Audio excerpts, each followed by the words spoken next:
Welcome back. This is section 4, just 2 more to go, so hang in there. In this section, we're going to concentrate on the methodology for doing a light count. Please be aware, though, that there are as many ways to do a light count as there are buildings out there. It's really impossible to cover all of the myriad different types of lighting arrangements that you'll come across, so you simply need to get into buildings and experience them. The more you do, the easier it gets. Here, we're only going to go over a few basic situations and show you how to fill out our form. Please know that the information you provide in this form, however, is absolutely critical.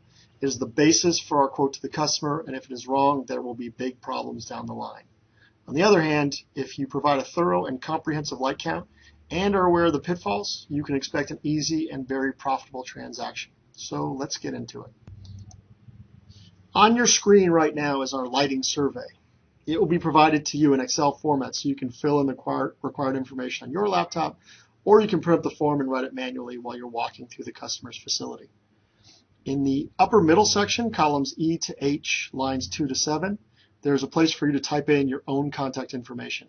Remember, we have many sales reps across the country, so please make sure your information is in so we know to whom we need to return the energy audit. I'm going to go ahead and fill out my own information here.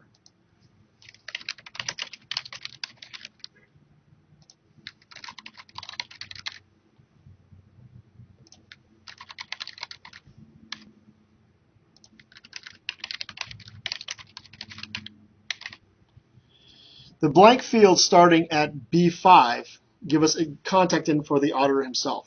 The distributor above that we just filled out could be a company name, and most likely will be. The auditor info is for the person who actually did the audit for the company. Again, this is important information, so there's no confusion as to who conducted the audit. Plus, if there are any questions regarding the audit, we know who to call. Again, I'll go ahead and fill out my own information here.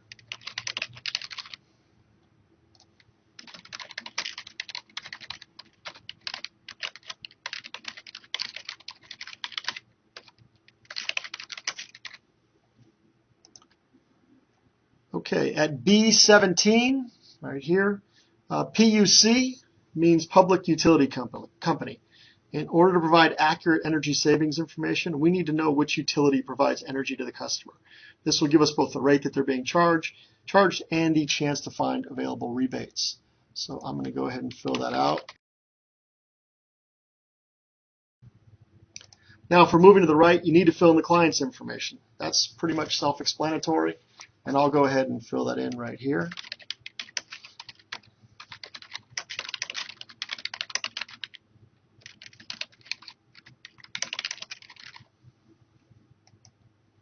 As part of the lighting survey, you're going to need 2 to 3 months of utility bills from your customer. That's where you'll find the kilowatt hour rate that's referenced below the customer info right here. Without those bills, it is difficult, if not impossible, to provide accurate retrofit information to the customer. So please make sure you get it before you start your survey. The square footage referenced below the kilowatt hour rate is also helpful, but not required. An estimate is usually good enough for our purposes. For our purposes, I'm going to enter the information about 15,000 square feet, and we pay approximately 10 cents per kilowatt hour. Before we start filling out the form, let's go over the specific fields so you know what information we're looking for. The first column, column B, requests the type of bulb. If you look at the website catalog, we give you a fairly comprehensive listing of the LED and induction bulbs that are out there. Certainly there are more, but depending on your environment, there are about 10 to 15 bulbs which you'll see over and over again. So it shouldn't be long before you're familiar with virtually all the bulbs that you'll be coming across. But please try and be specific. Don't just write tube. Tubes are T5, T8, T10, and T12, depending on the size. After doing this a few times, you'll start to learn sizes on site and be able to distinguish the tubes as well as the common spotlights, such as par 20 or 30 or par 38. If it seems daunting to know which bulbs are which by sight, don't worry. After 3 or 4 light counts, you'll be surprised how easy it is. Column C, which is right here, asks for watts. Again, this gets easier as you go. You'll learn that most T8 tubes are 32 watts. Most T12s are 40 watts. The wattage is usually printed on the light, and sometimes you can get close enough to read it. If you can't, an estimate is fine, but note on the lighting survey that you're estimating so we can try to verify for you. As you gain experience, you'll start estimating the total wattage based on the bulb size, and you'll usually be fairly accurate. Also, you can ask the maintenance person or customer if they have any replacement bulbs in a closet or storage facility, and generally speaking, they do. You can examine those replacements up close and personal and get a lot of the information that you need for this survey. Column D right here is the bulbs per fixture. And bulbs per fixture is just what it says. For each fixture, how many lights are contained within. Sometimes a fixture has a cover on top of it, making it a little more difficult to confirm how many bulbs are in the fixture itself. And many facilities have multiple variations of fixtures as well, so you need to be careful on this one. Make sure you're taking good notes and identifying which fixture you're counting. It's easy to lose count and get confused. Plus, when you're looking at your notes later, it's essential that you've been detailed enough to know which fixtures are which. Trust me, no matter how detailed you think you are, when you're done, you'll always have questions, so just do your best. Column E, which is right here, is the number of fixtures. Here, you need to be careful how you take down your information. Coordination is the most important part of any count. How are you counting the room? How are you counting an area? If you're counting the fixtures in somebody's office, you might come up with a number, but you need to know where that number came from. Do not assume you will remember. You will not. You need to be specific, you need to be precise, and you need to clearly document what area is being counted for each line of your survey. Column F, which is right here, this is total bulbs, and total bulbs simply multiplies the bulbs per fixture by the total fixtures to give you an idea of how many lamps are involved. Column G, which is right here, length is not applicable to all lamps. When you're counting tubes, length is important. While tubes come in a variety of sizes, the most popular are 2 feet, 4 feet, and 8 feet. After you've done 2 lighting surveys, you'll know tube lengths on site. For a lot of other bulbs, for example, spotlights, length is irrelevant. You don't even have to fill it in. For column H, which is right here, height. The height column is looking for how high the lights are mounted on the wall or ceiling, not the height of the light itself. Height is primarily important when the lamp is mounted on a ceiling or a wall at a greater than normal height, which is around 10 feet. It really doesn't matter whether the ceiling is 8 feet or 9 feet or 10 feet. Those are all accessible by a ladder and will not have a great effect on installation costs. When the lights are 14 feet or higher, however, it is important to provide that information because when estimating installation costs, we may have to account for rental of a cherry picker or scaffolding. Column I, which is right here, this is potentially your most important column.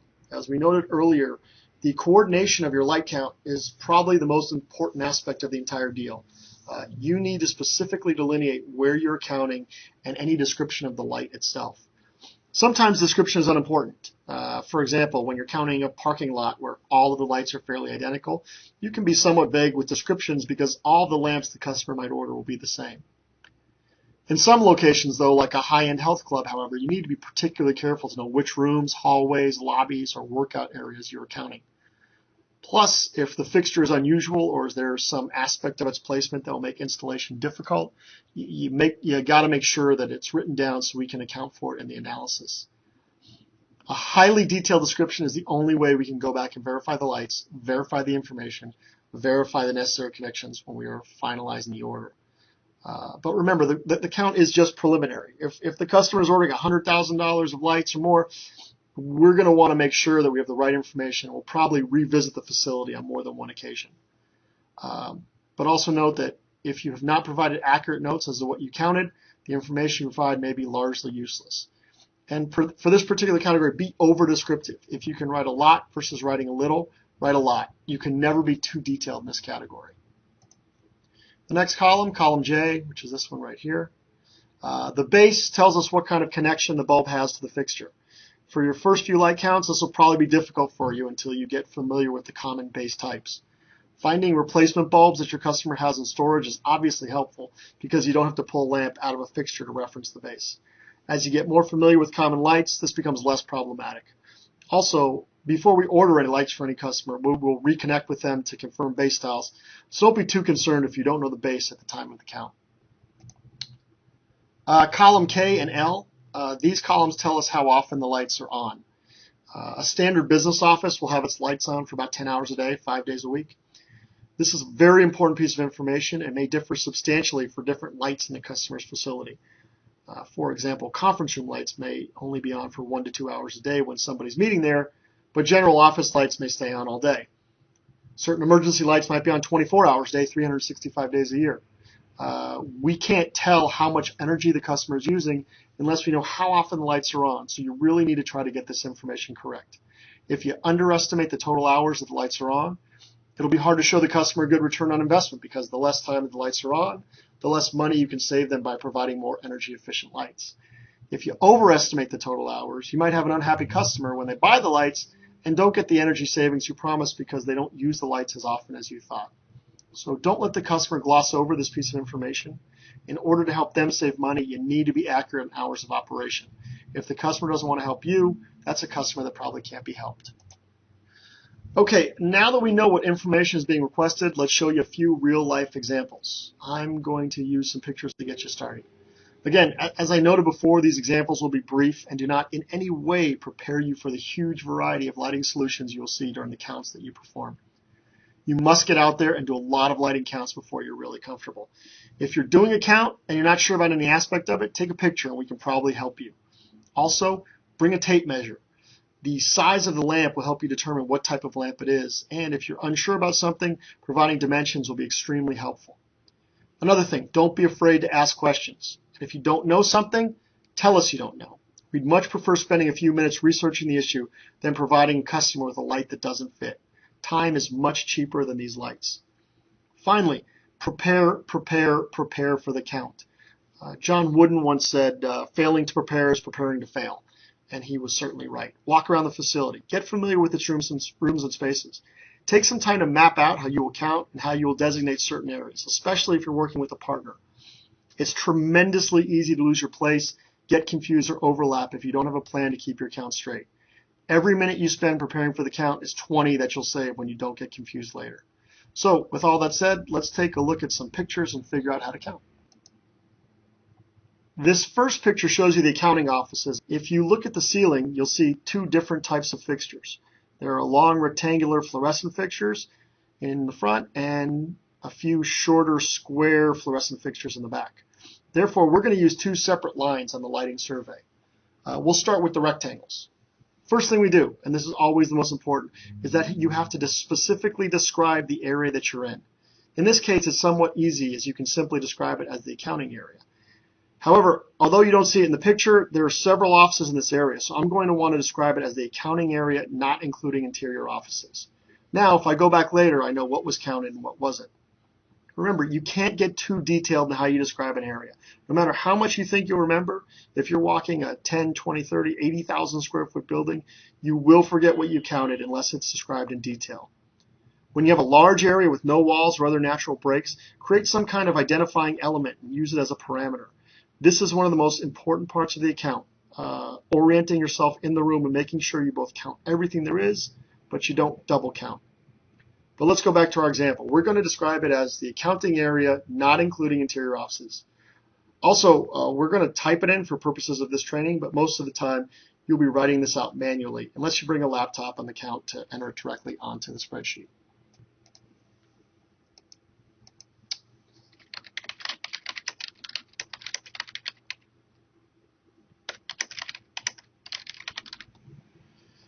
Often, one sheet will be used to count an entire defined area, so we don't always put the area in the description. Here, we're just using one sheet for multiple areas, so we'll do that for this particular account. Next, we'll count the number of fixtures. Here, there's 8 of the square rectangular, even though you only see 7 in the picture. I'll go ahead and put that in.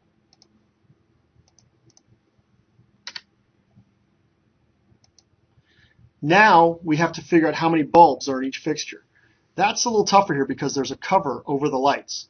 Sometimes there's no cover and it's a lot easier. However, even when there is a cover, like here, if you look at the light from a different angle, you can usually tell how many bulbs are inside the fixture. Let's look at this picture here. As you can tell from this picture from a slightly different angle, it's fairly obvious that there are 3 tubes inside that fixture, and that's the number we're going to use. But be careful though, because looking through a cover sometimes gives you a distorted view. 3 can look like 4, and 4 can look like 3. If you're really not sure, there are tabs on these covers that you can unhinge to get an unobstructed view of the bulbs. If you have a stepladder available, that's always helpful too. Also, try to do at least part of your account with the facilities person. Oftentimes they know how many bulbs and what type of bulbs are in a fixture, and they'll help you out. Here, luckily, we can see through the cover, and we're going to say there are 3 bulbs per fixture for a total of 12 bulbs. So we're going to say 3 bulbs per fixture for a total of, actually 24 bulbs, sorry. I wasn't exactly a math major in college. Determining length is usually pretty easy as well. After a few counts, you'll start recognizing size by sight. Plus, tubes are usually 2, 4, or 8 feet, and that's fairly easy to tell even from distance. I'm going to type in 4 feet for the length here. Height is also fairly easy. If it's a normal office environment, ceilings are usually 8 to 10 feet tall, and honestly, any of those numbers are interchangeable. If you write 8 and it's actually 10, it doesn't matter. The only issue for us is if the bulbs are very high up, say 14 feet higher, so that it requires a cherry picker or scaffolding to reach. But even then, you can estimate. Here it's easy. The ceilings are 10 feet, so I'll write that in.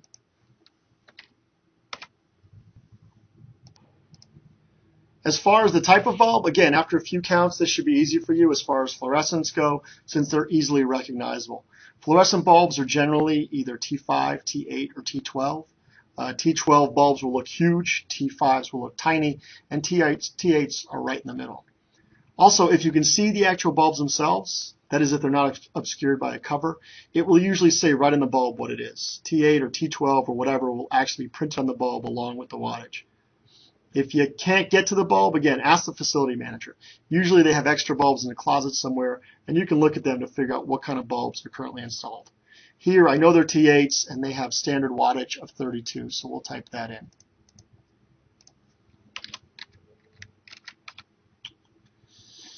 In the description section, I'm now going to add something about the lights themselves. I'll note that the fixture has a diffused cover, and that it is approximately 4200 Kelvin, which again, I know from experience looking at colors from previous counts.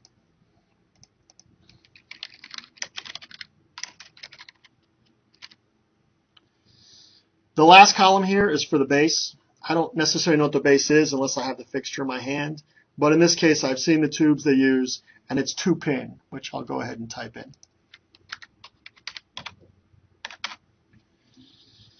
And with that, we have finished the count for this particular fixture. Actually, no, we haven't. I have 2 more columns left. Where the hours per day and the days per week is another essential fact in the analysis. Here, we're in a standard office environment. The lights are on 10 hours a day for 5 days per week. And now we have finished the count for that particular fixture.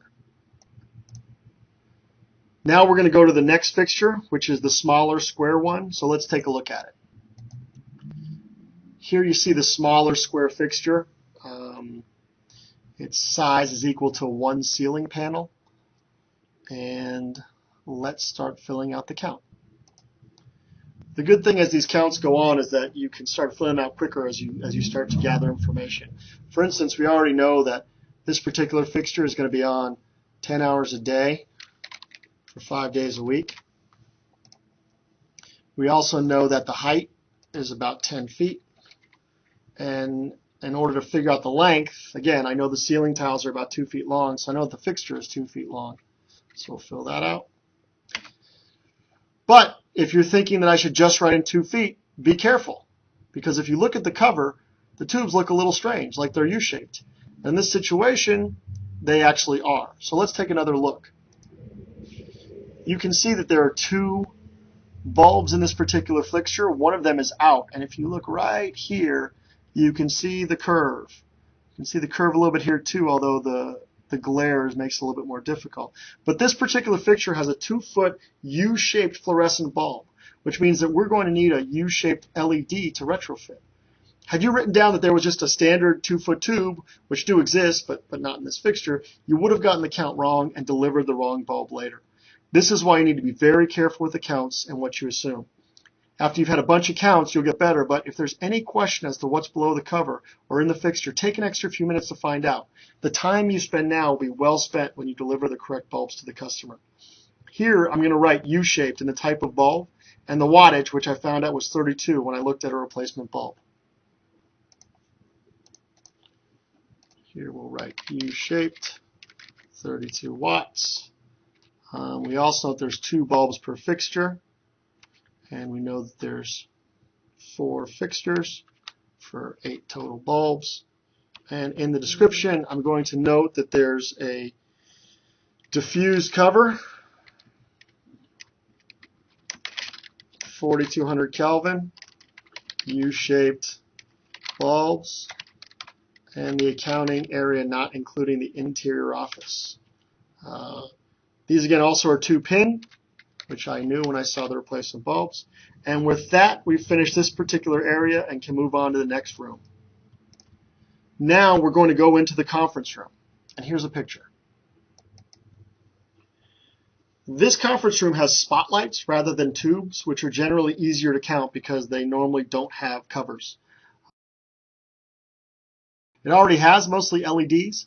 However, there is an alcove, which you're looking at now, that still has incandescent lights. And here's what it looks like from underneath the alcove. Although the picture only shows you 3 of the lights, there's actually 4 total fixtures. If you turn off the lights, and you can get close enough, as you can in this situation, most of the information will be directly on the bulb. And by looking directly at the bulb, you'll know by size whether it's a par 20, par 30, or par 38. And here is a picture of the bulbs up close. This bulb happens to be a par 20, and so we're going to go ahead and fill out the form. In the description, we're going to note that the lights are for the conference room alcove. The type of bulb is a par 20. They're 60 watts, 1 bulb per fixture, 4 fixtures for a total of 4 bulbs. Length is not an issue because they are spotlights. It's 8 feet high. The base is standard, and they're on for about 2 hours per day, 5 days per week, because this is a conference room that's not always occupied. And now we're done with that line as well. Now we're going to move on to the hallway of our offices, and here is a picture of 2 fixtures, a wall-mounted sconce and a fluorescent grid. The sconce is kind of obscured by the glare, bad camera, but you can see what I'm talking about, and the grid is on the ceiling above it. The sconce is about 7 feet high, which makes it difficult to see over the fixture to determine what type of bulbs are installed.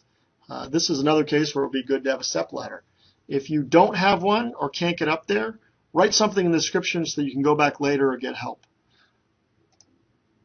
For the description in the count, I'm going to write sconce on west wall of hallway, and then west of front door, so I know which one it is. I'm also going to put that could not see bulbs, need assistance. I'll also note that it's just 1 fixture, and I'll make a note, as I already did, to come back later. Now let's move on to the grid. Here is a picture of the grid. Here there's no cover, which at least makes it easy to see that these are the same U-shaped tubes we saw in the accounting area. By now we're moving a little quicker because we've already gotten a lot of information. So let's fill the form out quickly. Okay, we're going to type U-shaped tube, 32 watts, 2 bulbs per fixture, 1 fixture for a total of 2 bulbs. The length is 2 feet. It's 12 feet high. We're going to call it the grid directly outside front door. Oops. U-shaped. 4200K. 2-pin. 24 hours a day, 7 days a week. You can see how once we get some information and a little more familiarity with the environment, the process starts moving very quickly. So we're now done with the hallway. Let's go take a look at the parking lot lights, which many property owners will ask you to retrofit since they usually require a ton of electricity due to the hours that they are operational. So here's a parking lot light. Now this particular light already has an induction bulb inside. Since we try to practice what we preach. So we have highly energy efficient bulbs in our parking lot. But assuming the bulbs had not already been replaced, you should know the parking lot lights are very tough to count because they're so high up and often there's no replacement bulb laying around. You don't often get the opportunity to hold a parking lot light or see it up close unless you have a long ladder. And even then, it may not be long enough to get you right up to the bulb. Accordingly, it's very important that you get yourself very familiar with HID lights and their corresponding wattages, which are the most commonly used for parking lots. Simply put, when you're counting a parking lot, you're just going to have to know what you're looking at. And the only way to do that is to spend some time researching and experiencing the varieties that are out there. Learn what a metal halide, a high-pressure sodium, and a mercury vapor look like. It'll take some time, but you'll probably get it quicker than you imagine. So let's summarize. The first and most important thing is to orient yourself to the space and specifically delineate which areas you're counting. Where the rooms are clearly defined, this is not so hard. When the spaces are wide open, you need to be creative and precise in how you mark off the territory to ensure that you count everything without double counting. This is especially true if you're counting with somebody else. As difficult as it is to keep yourself straight, when you've got another person counting with you, it's very easy to overlap or to get confused over which person has responsibility over which area. Spend 10 to 15 minutes before you start counting by just walking the facility and getting a feel for it. Once you're comfortable, map out sections for each of you to take and stay strictly bound by your plan. Don't count a couple extra lights because you finished before the other person. All that will happen is you'll get confused, so keep it straight. You should also be talking with the facility manager, not only to help you out with replacement bulbs that are lying around or determining the bulbs for inaccessible fixtures, but also to give you the hours of operation for the various rooms. Another important thing is to have a camera and a measuring tape. If you're not sure about a particular bulb, take a picture, measure it, and send it back to us. Somebody will be able to figure it out and get some information back to you. When you're filling out the form, be precise. Don't assume you know what the fixtures are unless you're 100% certain. The time you spend now is much cheaper than the time we'll spend trying to fix mistakes. Finally, remember that nothing beats experience. The more counts you do, the better you'll become. These counts are the most essential element of our job, and in time, you'll be able to barrel through them quickly with few, if any, mistakes. And one more thing, you should already know that these examples are not even a sliver of what you'll face when you're out in the real world counting.